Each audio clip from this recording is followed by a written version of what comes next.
આપણે સોલ્વ કરવા જઈ રહ્યા છીએ ટેટ અને ટાટ માટેનું સંપૂર્ણ મોક ટેસ્ટ પેપર, જેમાં મનોવિજ્ઞાન, રીઝનિંગ, ગુજરાતી વ્યાકરણ, અંગ્રેજી અને વર્તમાન પ્રવાહ અને એવા પ્રશ્નો સમાવેશ કરેલો છે જે પરીક્ષામાં સીધા પૂછાઈ શકે છે.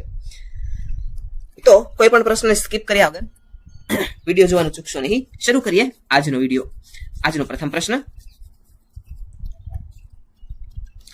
ભારતીય બંધારણના કયા અનુચ્છેદ મુજબ 6 થી 14 વર્ષના બાળકોને મફત અને ફરજિયાત શિક્ષણનો અધિકાર છે? જવાબ છે ઓપ્શન બી 21A મુજબ. પ્રશ્ન નંબર 2,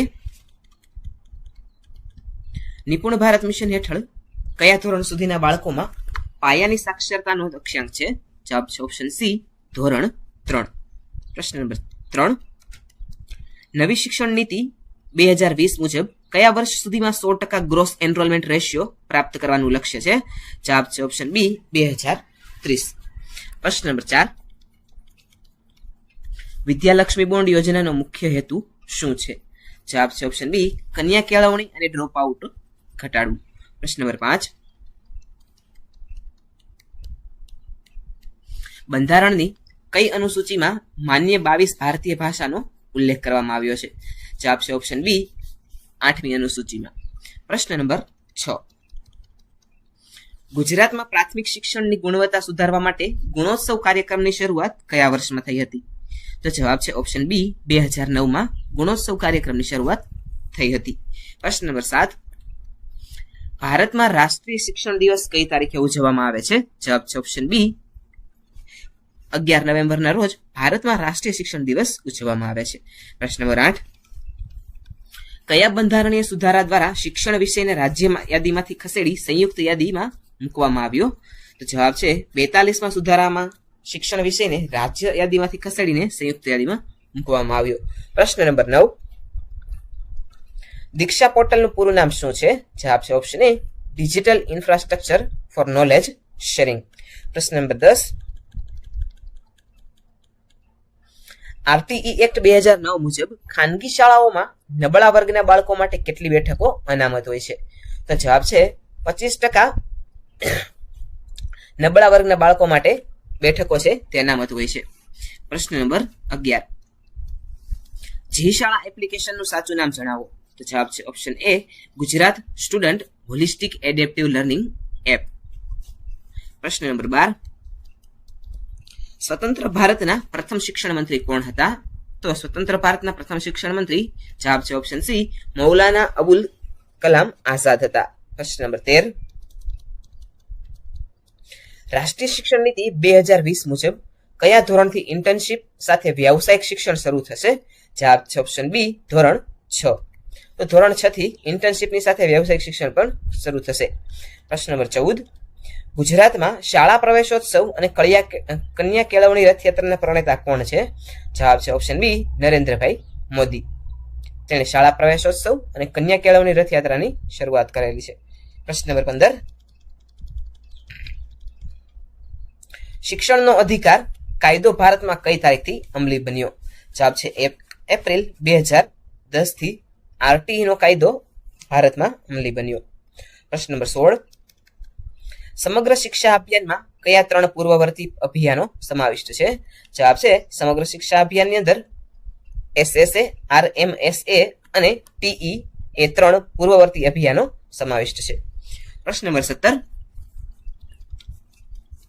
ભારતીય બંધારણમાં મૂળભૂત ફરજો કયા દેશના બંધારણમાંથી પ્રેરિત છે? જવાબ છે ઓપ્શન બી સોવિયત યુનિયનમાંથી મૂળભૂત ફરજો છે તે પ્રેરિત છે. પ્રશ્ન નંબર 18, NEP 2020 હેઠળ સ્થાપનારી મૂલ્યાંકન સંસ્થા પરખમાં P નો અર્થ શું થાય છે? તો જવાબ છે 2020 હેઠળ સ્થાપનારી મૂલ્યાંકન સંસ્થા પરખમાં P નો અર્થ પરફોર્મન્સ થાય છે. જવાબ છે ઓપ્શન એ. પ્રશ્ન નંબર 19, યુનેસ્કો દ્વારા વિશ્વ સાક્ષરતા દિવસ ક્યારે ઉજવવામાં આવે છે? જવાબ છે ઓપ્શન બી 8 સપ્ટેમ્બરના રોજ વિશ્વ સાક્ષરતા દિવસ ઉજવાય છે. પ્રશ્ન નંબર 20, ગુજરાત સરકાર દ્વારા કોલેજના પ્રથમ વર્ષના વિદ્યાર્થીઓને અપાતા ટેબ્લેટની યોજનાનું નામ શું છે? જવાબ છે option A Namo E tablet યોજના. પ્રશ્ન નંબર 21, વિભાગ 2 શિક્ષક અભિયોગ્યતા અને મનોવિજ્ઞાનના પ્રશ્નો. પ્રથમ 21મો પ્રશ્ન, કેળવણી એટલે માણસની અંદર રહેલી પૂર્ણતાનું પ્રગટીકરણ. આ વિધાન કોનું છે? જવાબ છે ઓપ્શન બી સ્વામી વિવેકાનંદનું આ વિધાન છે. પ્રશ્ન નંબર 22, પાવલોના શાસ્ત્રીય અભિસંધાનના પ્રયોગમાં ઘંટડીનો અવાજ એ કયા પ્રકારનું ઉદ્દીપક છે? જવાબ છે ઓપ્શન બી, અભિસંધિત ઉદ્દીપક. પ્રશ્ન નંબર 23. બુદ્ધિનો ત્રિપરિમાણીય સિદ્ધાંત કોણે આપ્યો? તો બુદ્ધિનો ત્રિપરિમાણીય સિદ્ધાંત છે તે જેપી ગિલફર્ડે આપેલો છે. ઓપ્શન સી તેનો જવાબ રહેશે. પ્રશ્ન નંબર 24. બુદ્ધિઆંક માપવાના સૂત્રમાં સીએ એટલે શું થાય છે?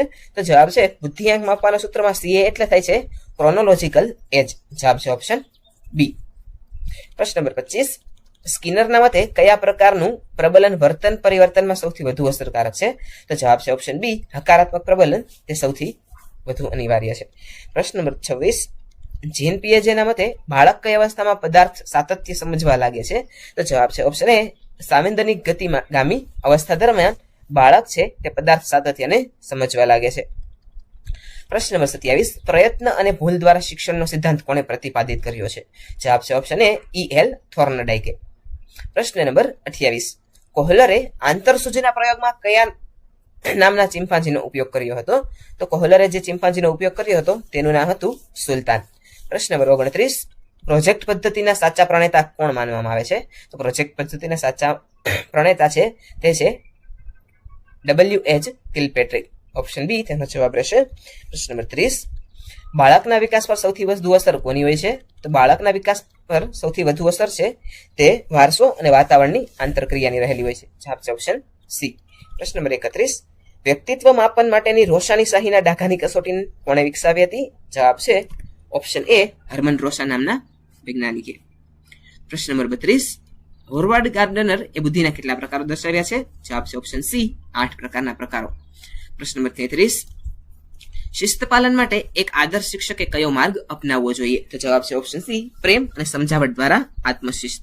પ્રશ્ન નંબર 34. માઇક્રો ટીચિંગની શરૂઆત સ્ટેનફોર્ડ યુનિવર્સિટીમાં કોણે કરેલી હતી? જવાબ છે ઓપ્શન એ, D.W. એલને. પ્રશ્ન નંબર 35. એલિયાનું પૂરું નામ શું છે? જવાબ છે option A, aptitude learning improvement achievement. પ્રશ્ન નંબર 36. જે બાળકનો બુદ્ધિઆંક 70 થી ઓછો હોય તેને કેવું બાળક કહે છે? તો જવાબ છે ઓપ્શન સી, મંદ બુદ્ધિ અથવા તો બૌદ્ધિક રીતે પછાત. પ્રશ્ન નંબર 37. શાળા એ સમાજની નાની આવૃત્તિ છે આ વિધાન કોણે કહેલું છે? જવાબ છે ઓપ્શન બી, જ્હોન ડ્યુએ આ વિધાન કહેલું છે. પ્રશ્ન નંબર 38. બ્લૂમના વર્ગીકરણ મુજબ અધ્યાપનનું સૌથી ઉચ્ચ કક્ષાનું સ્તર કયું છે? જવાબ છે ઓપ્શન ડી, મૂલ્યાંકન. પ્રશ્ન નંબર 39. ડિસ્ક્લેસિયા એ મુખ્યત્વે કઈ સમસ્યા સાથે જોડાયેલું છે? જવાબ છે ઓપ્શન બી, વાંચનની ખામી સાથે. પ્રશ્ન નંબર 40.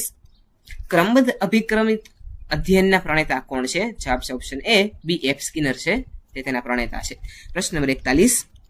વર્ગખંડમાં પ્રશ્નો પૂછવાનો સૌથી મહત્વનો હેતુ શું હોવો જોઈએ? જવાબ છે ઓપ્શન બી, પૂર્વજ્ઞાન અને વિષય વસ્તુની સમજને તપાસવી. પ્રશ્ન નંબર 42. સાંવેગિક બુદ્ધિ શબ્દ કોના પુસ્તક દ્વારા વિશ્વભરમાં પ્રચલિત થયો? જવાબ છે ઓપ્શન એ, ડેનિયલ ગોલમેન દ્વારા. પ્રશ્ન નંબર 43. બાળકના સામાજિકીકરણની પ્રક્રિયામાં સૌથી પ્રથમ અને પાયાની સંસ્થા કઈ છે? જવાબ છે ઓપ્શન સી, પરિવાર અથવા તો કુટુંબ. પ્રશ્ન નંબર 44. અનુભવ અને મહાવરાને પરિણામે વર્તનમાં થતું સાપેક્ષ કાયમી પરિવર્તન એટલે શિક્ષણ. આ વ્યાખ્યા કોણે આપેલી છે? તો જવાબ છે ઓપ્શન એ, ગેટ્સે આ વ્યાખ્યા આપેલી છે. પ્રશ્ન નંબર 45. અબ્રાહમ માસ્લોએ અભિપ્રેરણાના સિદ્ધાંતમાં પાયાની જરૂરિયાત કોને ગણાવેલી છે? તો જવાબ છે ઓપ્શન બી, શારીરિક જરૂરિયાતને પ્રથમ અને પાયાની ગણાવેલી છે. પ્રશ્ન નંબર 46. બાળદેવો ભવ અને દિવાસ્વપ્ન પુસ્તકના સુપ્રસિદ્ધ લેખકો કોણ છે? જવાબ છે ઓપ્શન બી, ગીજુભાઈ વધેકા. પ્રશ્ન નંબર 47. બાળકના નૈતિક વિકાસનો સિદ્ધાંત કોણે આપ્યો? જવાબ છે ઓપ્શન એ, લોરેન્સ કોહલબર્ગે આપેલો છે. પ્રશ્ન નંબર 48. શિક્ષણ એ મનુષ્યની અંદર રહેલી પૂર્ણતાની અભિવ્યક્તિ છે આ વિચાર કોનો છે? જવાબ છે ઓપ્શન બી, સ્વામી વિવેકાનંદનો.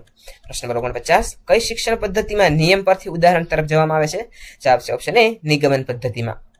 પ્રશ્ન નંબર 50. કોઈ ચોક્કસ બાળકની સમસ્યા ઊંડાણપૂર્વક જાણવા માટે કઈ પદ્ધતિનો ઉપયોગ થાય છે? જવાબ છે ઓપ્શન સી, કેસ સ્ટડી એટલે કે વ્યક્તિ અભ્યાસ પદ્ધતિ. પ્રશ્ન નંબર 51. રમત એ બાળકની કુદરતી વૃત્તિ છે અને તે દ્વારા જ શિક્ષણ આપવું છે આ વિચાર કોનો છે? જવાબ છે ઓપ્શન એ, આ વિચાર છે તે ફ્રેડરિક ફ્રોબેલનો છે. પ્રશ્ન નંબર 52. બેન્જામિન બ્લૂમે શિક્ષણના હેતુના વર્ગીકરણમાં કયા 3 પક્ષો આપેલા છે? તો જવાબ છે ઓપ્શન એ, જ્ઞાનાત્મક, ભાવનાત્મક અને ક્રિયાત્મક. પ્રશ્ન નંબર 53. શિક્ષણમાં પંચપદી પાઠ આયોજનની પદ્ધતિ કોણે આપી? જવાબ છે ઓપ્શન એ, J.F. હર્બર્ટે. પ્રશ્ન નંબર 54.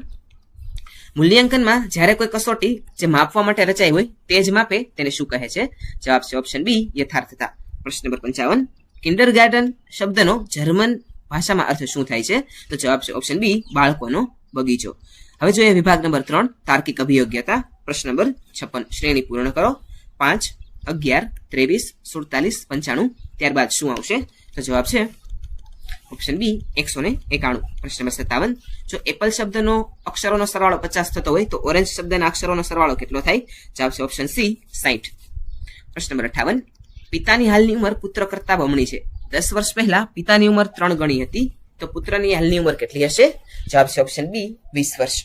પ્રશ્ન નંબર 59 સુરેશ ઉત્તર દિશામાં 5 કિલોમીટર ચાલે છે, પછી તે ડાબી બાજુ વળીને 3 કિલોમીટર ચાલે છે, તો તે હવે તેના પ્રસ્થાન બિંદુથી કઈ દિશામાં હશે? જવાબ છે ઓપ્શન એ ઉત્તર પશ્ચિમ દિશાની બાજુ. પ્રશ્ન નંબર 60 સંબંધ શોધો. ઘડિયાળનો સમય સાથે સંબંધ હોય તો એનિમોમીટરનો સંબંધ કોની સાથે થશે? જવાબ છે ઓપ્શન બી પવનની ઝડપ સાથે. પ્રશ્ન નંબર 61 શ્રેણી પૂર્ણ કરો. 1, 8, 27, 64 ત્યારબાદ કઈ શ્રેણી આવશે? જવાબ છે ઓપ્શન સી 125. પ્રશ્ન નંબર 62 જો ટીચરને VGCEJZT લખાય તો સ્ટુડન્ટને શું લખાશે? જવાબ છે ઓપ્શન બી UVVFGPU. પ્રશ્ન નંબર 63 એક વર્ગમાં રમેશનો ક્રમ ઉપરથી 15મો અને નીચેથી 21મો છે તો વર્ગમાં કુલ કેટલા વિદ્યાર્થીઓ હશે? જવાબ છે ઓપ્શન બી 35. પ્રશ્ન નંબર 64 બપોરે 3 વાગ્યે ઘડિયાળના કલાક કાંટા અને મિનિટ કાંટા વચ્ચે કેટલા અંશનો ખૂણો બનશે? જવાબ છે ઓપ્શન સી 90 અંશનો. પ્રશ્ન નંબર 65 નીચેનામાંથી કયો શબ્દ અલગ પડે છે? જવાબ છે ઓપ્શન ડી ટામેટા. પ્રશ્ન નંબર 66 2, 6, 12, 20, 30 ત્યારબાદ કઈ સંખ્યા આવશે? જવાબ છે ઓપ્શન બી 42. પ્રશ્ન નંબર 67 લોહીનો સંબંધ જણાવો. રમેશ કહે છે તે સ્ત્રી મારા પિતાની પત્નીના એકમાત્ર પુત્રની પત્ની છે, તો તે રમેશને તે સ્ત્રી સાથે શું સંબંધ છે? જવાબ છે ઓપ્શન સી. માફ કરશો વિદ્યાર્થી મિત્રો, આ પ્રશ્નમાં થોડીક ત્રુટિ રહેલી છે.